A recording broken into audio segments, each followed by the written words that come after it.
সাতটা লক্ষণ, যে সাতটা লক্ষণ আপনাকে বলে দেবে আপনার কিডনিটা ঠিকঠাক কাজ করছে কি কাজ করছে না। আমায় দিন মাত্র 60 সেকেন্ড, আর এই 60 সেকেন্ডে আমি আপনাকে সাতটা লক্ষণের কথা বলবো, যে লক্ষণগুলো আপনাকে আগে থেকে জানান দেয় যে আপনার কিডনিটা খারাপ হচ্ছে কি ভালো আছে। তার জন্য আমার সঙ্গে থাকুন মাত্র। ফ্রিকুয়েন্ট ইউরিনেশন, আপনার যদি বারবার টয়লেট পায়, স্পেশালি রাতের দিকে যদি বারবার টয়লেট পায়, তাহলে কিন্তু বুঝতে হবে আপনার কিডনিটার কাজ ঠিকঠাক করছে না, বা যেভাবে কাজ করা উচিত নর্মালি সেভাবে কাজ করছে না। এটা কিন্তু আপনার ইউরিন ইনফেকশনেরও কিন্তু একটা অন্যতম সিমটম, রাতের দিকে বারবার টয়লেট পাওয়া বা ফ্রিকুয়েন্ট ইউরিনেশন হওয়া।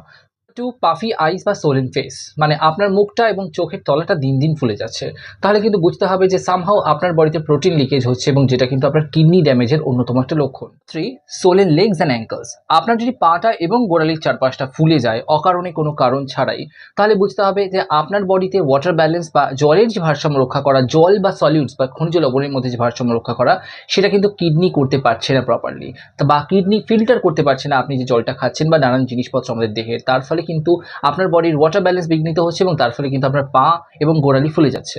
4. আপনার হয়তো ঘন ঘন মাসেল ক্র্যাম্প হয়, মানে পায়ের শিরায় টান ধরে বা পেশিতে টান ধরে, তাহলে কিন্তু বুঝতে হবে যে আপনার বডিতে সোডিয়াম পটাশিয়ামের ডিসব্যালেন্স হচ্ছে, যেটা কিন্তু কিডনির ঠিক রাখার কথা। কিডনি ঠিকঠাক কাজ করছে না, তার ফলে আপনার বডি সোডিয়াম পটাশিয়াম ডিসব্যালেন্স হচ্ছে, এবং যেটা কিন্তু আপনার বারবার এই মাসেল ক্র্যাম্পসের জন্য কারণ হয়ে দাঁড়াচ্ছে। নাম্বার 5, আপনার ইউরিনের কালার চেঞ্জ হয়ে যাচ্ছে। যেরকম কালার হওয়া উচিত ছিল এক্স্যাক্টলি যত দিন যাচ্ছে আপনার ইউরিনের কালার চেঞ্জ হয়ে যাচ্ছে, যেরকম স্ক্রিনে দেখানো হয়েছে। ইউরিনের কালার চেঞ্জ হয়ে যাওয়া, ইউরিনে বেশি বেশি ইউরিন করার পর যে ফেনা তৈরি হওয়া, এছাড়াও ইউরিনের স্মেল বা গন্ধ চেঞ্জ হয়ে যাওয়া কিডনি ড্যামেজের কিন্তু অন্যতম প্রধান লক্ষণ হিসেবে কাজ। নাম্বার 6, আপনার লোয়ার ব্যাক পেন, স্পেশালি আপনার পিঠের দিকে ঠিক কোমরের একটু ওপরে বা কোমরের এই জোনটায় একটা নির্দিষ্ট জায়গায় ব্যথা হচ্ছে, এবং ব্যথাটা একটা বার্নিং সেন্সেশনের মতো হচ্ছে, বা ভেতর থেকে জ্বালা করছে, বা নিডল ফোটানোর মতো স্টিঙ্গিং সেন্সেশন হচ্ছে, তাহলে কিন্তু বুঝতে হতে পারে যে আপনার কিডনির কোথাও একটা সমস্যা হচ্ছে। স্পেশালি এই যে ব্যথাটা জানান দেয় যে আমাদের কিডনিতে স্টোন হয়েছে বা কিডনির কোনো একটা ডিসফাংশন হচ্ছে, যা কিডনি খারাপের দিকে যাচ্ছে।